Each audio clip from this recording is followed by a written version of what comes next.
মান আমার খুদা না মানে কাটতে জাহান্নামে দেন। তখন যারা দুর্বল ইমান, আর তখন ইমান অনেক সবল থাকতো না, অনেকে ইমান দুর্বল হয়ে যাবে, কুসু পাতার পানির মতো লড়া দিলে ভরে যাবে। কথা কোন ঠিক কিনা?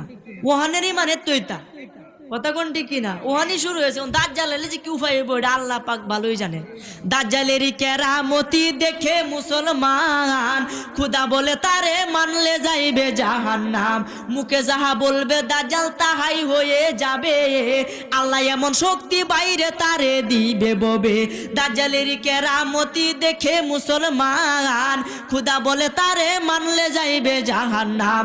যারা তাকে খুদা বলতে অস্বীকার করিবে, তারে ধরে খানে দাজ্জাল কাটিয়া ফেলিবে।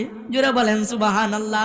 এইভাবেতে যখন দাজ্জাল অত্যাচার করিবে, কিছুদিন পর ইমাম মেহেদী আবির্ভূত হবে। আসরের নামাজের সময় যখনই হইবে, মুয়াজ্জিনে মিনারাতে আজান ফুকারিবে। দামেস্কের জামে মসজিদে ইমাম মেহেদী ভাই দাঁড়াবে নামাজ পড়িতে, হাদিসেতে পাই। এমন সময় দুই ফেরেশতার কাঁধে ভর করিয়া ঈসা নবী মিনারাতে দাঁড়াবে আসিয়া।